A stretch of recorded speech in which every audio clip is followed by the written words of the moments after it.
Mr. Carter, what's going on, sir? Not much, man. It's another beautiful day in the city. How about yourself? How are you?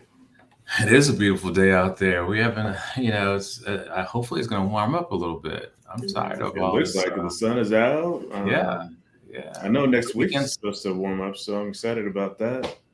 yeah, the weekend's coming up. So, do you have any big plans for the weekend? Just heading down to Galveston, and our girls are in a little another damn dance competition. What can I say? Hey, but they're superstars. Both came in Yeah, first place last weekend, it was so pretty that's pretty awesome. exciting. Pretty awesome. Felt pretty good. So they definitely put in the hard work to achieve those results. They've got great coaches over at Fierce Factory. Short shout out to Fierce Factory Dance Studio. They do an excellent job with the young girls with discipline and focus, as well as of course, as dance skills. But they give them the whole picture. So it's a wonderful thing. Yeah, and then you posted a really motivational moment. We talked about it last week, but we actually had a chance to experience it this week when you posted the video of how you were giving back and talking to the kids about, Yeah, just trying to how to succeed in life, and that was pretty amazing. yeah. I was Thank you, inspired. thank you. Yeah, it was well received and got a lot of good feedback from it. So hope the nuggets make a difference. You just hope that it's always hard to reach our youth, and so you never know if the format or the delivery is what they'll be able to accept. But we hope that's the case. Yeah, it motivated me. Well, what's going on, Facebook? Happy Thursday. It is Motivational Thursdays. It's the DYS podcast, the W Your Success podcast. I'm Sterling Carter, Dr. Sterling Carter, and this is Mr. Stephen L. Carter, Stephen Levi Carter, Yes, CA, PMP, and all that kind of good stuff. So it's just good to be here. And it's always great. We always look forward to Thursdays because we get a chance to give back and absolutely. pay it forward. So it's a wonderful thing. So if you're out there and you're listening to us, just say hello in the chat. We want to say hi to you. Send us a like button, engage with us. We want to hear about your thoughts, and we'll just get this party going. Let's get it started. Yeah. So we already got a couple of comments here. At least one. Hey, brothers, looking great. Miss Karen Hyder, Orton Seasonings, great seasonings. As a matter of fact, Karen, I need to order some. And it's kind of funny because we were just talking about Karen the other day in regards to homecoming. So, Karen, we need to reach out to you because we have something we want to work collaborate We have a collaboration that we want to do. collaboration. A So joint venture. We're gonna make this thing happen. absolutely, absolutely. And we love Sean is always in the place. Good afternoon, Mr. So Sean, Sean, Mr. Gutierrez. Welcome, welcome. And again, thank you for your service. We appreciate it. absolutely. Okay. So we got a fun one today. Everybody everyone wants everything out of life, right? And so today we're going to talk about how to get what you want every single time. Every single time. Every single time. Guaranteed. No, Yeah, so that's a pretty powerful statement right there. How to get what you want every single time. I mean, every I'm single curious about this podcast because I want to it's I want to I want to figure out this, the solution. But Yeah, yeah. So really what we're talking about is the art of negotiation, right? So when you want something in life, when you're trying to get something out of life, really it's being able to ask, convince, motivate someone to do the things that you want, and exactly. so we're going to talk about really the art of negotiation. And negotiation, it happens every single day in life. It happens, in relationships. It happens when we're buying a car. It happens when you're going to your boss and you're trying to get a raise. It happens, when you go to the grocery store, when you're going to, you're going to buy a cup of coffee. Negotiations is something that every single day we deal with. And so if we know how to talk to people, how to relate to people, you never know. We might end up with a few more things, a few more wins in life. So You know what? You know what's interesting, and I think, and probably more people are than are not, are a little intimidated when it comes to negotiating, right? right. You tend to not want to feel like you're being too aggressive or too overly selfish in a way, in terms of being able to get what you want out of a negotiation process. So a lot of people just they shy away from it. They shy away from it and they think of it as conflict. But I think we're going to break this down. So I'm excited about it. Let's get into it. Let's jump into it. We won't waste too much more time. Step number one. Pretty straightforward, but it's really, really important. Steve and I were just talking about this earlier, meeting in person. Yeah. So if you think about it, it's a whole lot easier to say no to someone over the phone or via email. But if they're sitting right there in front of you, it's usually a little bit harder to say no and a little bit easier to say yes. So if you really want to have the best possible opportunity to win or to get something that you want, you got to meet in person. Yeah, and just to add on to that, the other thing is that meeting in person and Zoom helps out on this a little bit, but definitely, obviously, in person, you're able to observe those verbal and nonverbal cues, right? So someone can say something over the phone, but if you don't see their face, if you don't see the way that they're expressing themselves, there's so much more about communication than just what you say out of your mouth. And so we talk about it all the time, but I just think that those nonverbal cues that you pick up when you meet someone in person they're key, because you can then shift your direction or your approach to meet that perception. I'm glad you brought that up, Stephen, because a lot of these steps are based off of the book Never Split the Difference by Chris Voss. So if you guys ever get a chance to pick up that book, it's a great book. But Stephen, what he talks about in there is that in a conversation, only 7% of it is content. Exactly. 35% of it is tone. But the other 55 or whatever, my math is off, you're the CPA, MBA guy. But with that other percentage is really your mannerism, your eye contact, your gestures. All those things are really what matters. So only 7% of the conversation is content. Exactly. That's so powerful, right? Exactly. Awesome. That's another reason why emails don't go over well, because you can't put tone in emails. You can't put gestures in emails. That's just a whole other subject. But exactly. I'm communicating through emails. All right, Stephen. Yeah. So the second point is do your homework, right? So if you're coming to the table, and obviously we said the whole title of this is being able to get what you want every single time. You need to know clearly what it is that you want. You want to know clearly what it is that the person on the other side of the table wants. But more so, you need to know very clearly what your negotiating boundaries are. What are you willing to accept and what are you willing not to accept, so that you don't get into negotiation and get power, you get rolled over, and you not set your boundaries. So before you know it, you leave the conversation not just losing, but losing badly. So do your homework. What do you think? Yeah, I agree with you, right? 100%. I mean, just if you're going in for trying to ask for a raise, I mean, you want to come in prepared. You want to talk about what you've done over the last year that supports you getting this raise. You want to have a goal, like Stephen was talking about. Okay, what do I really want out of this conversation? Do I want a 10% raise, a 5% raise? And, in the book, Never Split the Difference, he's like, don't give on that. Like, whatever your goal is, you want to focus on making that happen. You may give in other areas, but you're not going to give on that particular goal. So whatever that goal is, you set it, and then just make sure you have you're prepared. So absolutely. Good stuff. All right. So shut up and listen. This is great just in life, relationships, marriage, all that kind of good stuff, right? Sometimes it's really easy for us to just talk and talk about what we want or what we're not going to do. And sometimes we just need to sit back and just listen, Exactly. Really hear this person out.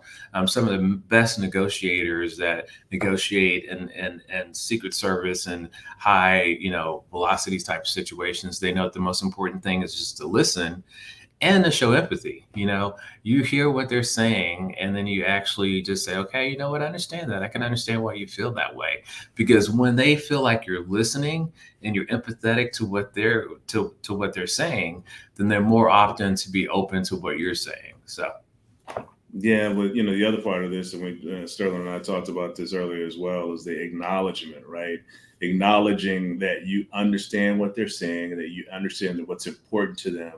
and what their frame of reference is. And sometimes just acknowledging where they are gives you the power or the leverage to be able to get what you want, because you just simply acknowledge their position. So it's a really a good point to say shut up and listen. And that's really the key to sales. Like anyone who's in sales knows that you should be listening more than you're talking, and that you prepare your sales pitch based upon what it is that the client needs. And you can't figure that out unless you let them tell you what they need so that you can come up with a solution. So good stuff. Awesome. We'll jump into the comments really Yeah. quick. We have Tanisha in the house. Hey, can you see how this younger generation would fail at this as they are the avatar generation? You're absolutely right, Yeah. Tanisha. It's gonna be a little bit hard to get to really negotiate properly when you're trying to do everything, in the VR world, the virtual That's right. reality world. You're doing it online. You're just not gonna have as successful of a negotiation. Yeah, Sean, I'm sure he gets this. And most time, your message is interpreted differently on emails Absolutely. all the All all the the time. And Sid Sessoms, oh my time. God, Yes. blast from the past. I just saw an email that had Sid Sessom's name on it, but we want to definitely send a shout out to our band director with Absolutely. Langston University, the legend, the myth, the everything. So Sid, glad to have you here, and thank you for pouring so much into us as young college students and showing us the way. So Yeah, Sterling, when you think about now, there's so much said about influencers now. Like, he's an right, influencer, you're an influencer, you have social media influencers, and Sydney Sessoms was, I mean, the ultimate influencer on so many people at Langston University in our band. And so, just shout out to the people that are doing the work every day, not being patted on the back for just being mentors and coaches and for a lot of people out there. So thanks, Sydney. I've got a few comments on my side, so I want to okay. share. Tamara, Dr. Beckford, again, chiming in, back in Uh, again for this week. She says, so important. Know your negotiation boundaries. Absolutely, so important. Dear Dwayne Perkins, one of my best the DJ. brothers, man, one of my fraternity brothers, my old roommate from back in the day. We also went to grad school together at University of Houston. He says, "What's up, my brothers?" Mhm. And then Tamara Beckford also says, "Chris Bosch, yes." So yeah, yeah. Excellent, Shout excellent. out to the author that we got some of these nuggets from. That's it. That's it. So, and Sid on my end says, thank you for the kind words. So we're gonna jump on into it. I think we already talked about shut up and listen. So the next one, be willing to walk away. So if you're in a negotiation and you know where you've already done your homework, you know what your goals are, where your goal is. If you have just one, if they're not willing to work with you, if you're not trying, we're not trying to split the difference here. You have to be willing to walk away, and just understand that hey, this is just not the right situation. What happens is you're setting the tone. You're making sure that whoever you're talking to and negotiating with, they know that you mean business. So we have to be willing to walk away from a bad deal. Yeah, how bad do you really want it, right? How bad do they really want it? If you're walking away, that means that this is not may not be as important to you. So that means that they need to be willing to negotiate, to compromise a little bit more. So still I use it. I use the walk away tactic all the time. I'm not gonna lie. I'm the king of Really? the walk away tactic. Uh-huh. And I just let it sit with it for a little bit. Sometimes it'll backfire. Sometimes you realize you want them more than they want you, but most often it's a way to get them to compromise on their numbers and get back more in line with what you want.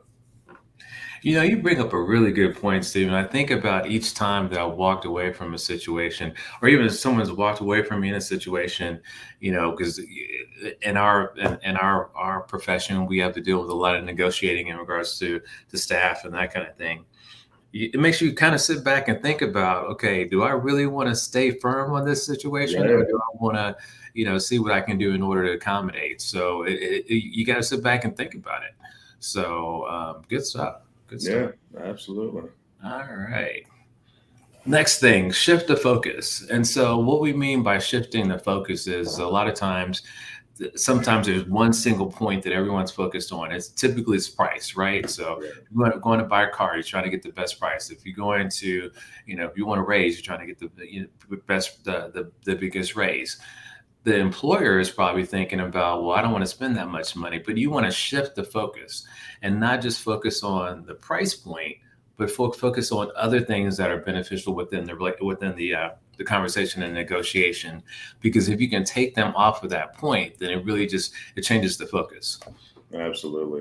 That's powerful. That's the key of strategy right there. And this is a big part of being able to win every time. If you can master how to shift the focus so that you're able to get the one piece out of this that you want, without them ever realizing that they've given that away, that's huge. True. True. And this one's a pretty obvious one, but you can't take it personally. If you're going in, and you're negotiating and trying to get the best deal, and if they tell you, "Hey, sorry, I'm not gonna pay you that," don't feel like okay, they're not trying to give me what I'm worth and that kind of thing. Because at the end of the day, you may have to continue to work with this person. So you can't take it personal. You're going in and you're trying to give the most. I guess, objective and supportive case that you can. But if it doesn't go your way, that's okay.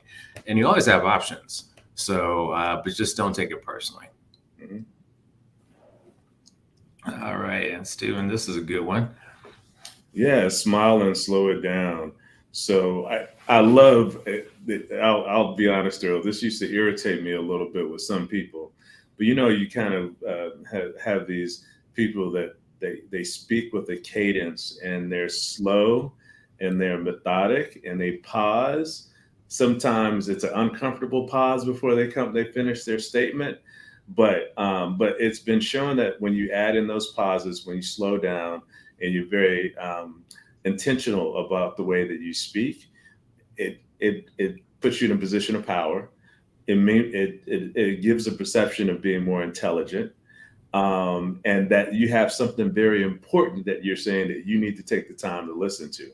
And it's interesting how that perspective or that approach really changes what you're saying. And so sometimes you can say the same thing, but if you use that cadence and you slow it down and you smile during your delivery, the message or the way that it's perceived is taken in a much better, a much stronger perspective. So I love this concept of smiling and slowing it down. What do you think, sir? Yeah, great point, Stephen. I remember I have to give a shout out to Grace Holden, who was our speaking coach when we were doing a lot more public speaking when we wrote our first book. And then even Forbes, because when Forbes is our authors, we went through a speaking kind of class, and they talked about the importance of cadence and really slowing things down. And it's amazing how it works when you slow it down and you pause. I'm pausing right now. Everyone stop, and you get drawn in because you're trying to listen to what they're going to say next, because automatically you're thinking that it's going to be something very, very important. So, and Never Split the Difference, this book, Chris Voss says that you should pause for at least 4 seconds after you make a statement, or after they make a statement. Pause for 4 seconds, just like you're contemplating before you answer. So you're really slowing down the cadence of the conversation. Absolutely. We got some comments in here.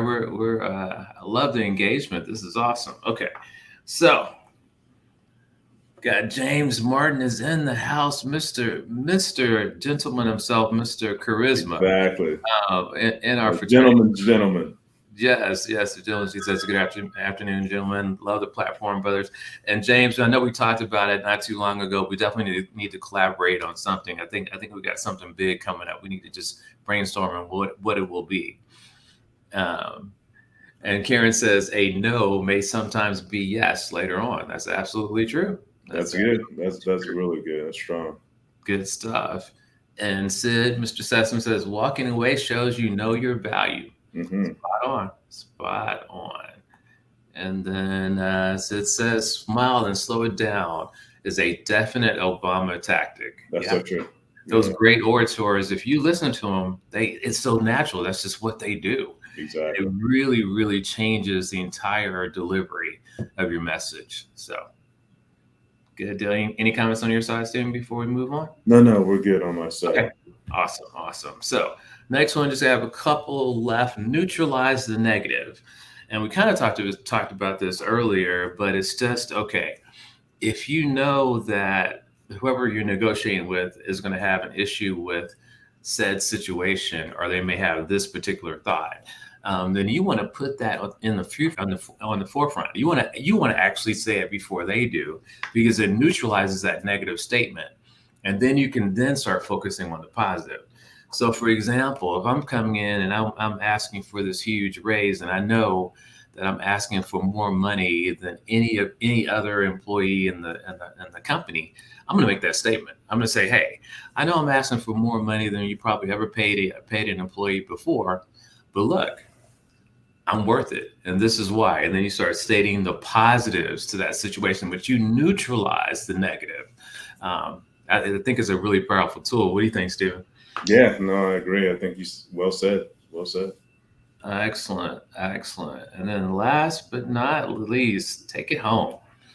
Yeah, so everyone wins. This is the art of war, Sun Tzu. Kind of, you want to. Everyone wants to feel like a winner. They're the not shouldn't say the art of war, the art of compromise, but you want everyone to feel like they won, even though you're going to make sure that you get exactly what you want out of the situation. It doesn't mean that you can't give in some other areas that aren't important to you, so that that person doesn't feel like they have been taken advantage of. You want everyone to feel like they're on an even playing field, and that they've received some type of advantage out of the situation. So everyone needs to feel good and positive when they walk away. What do you think, sir?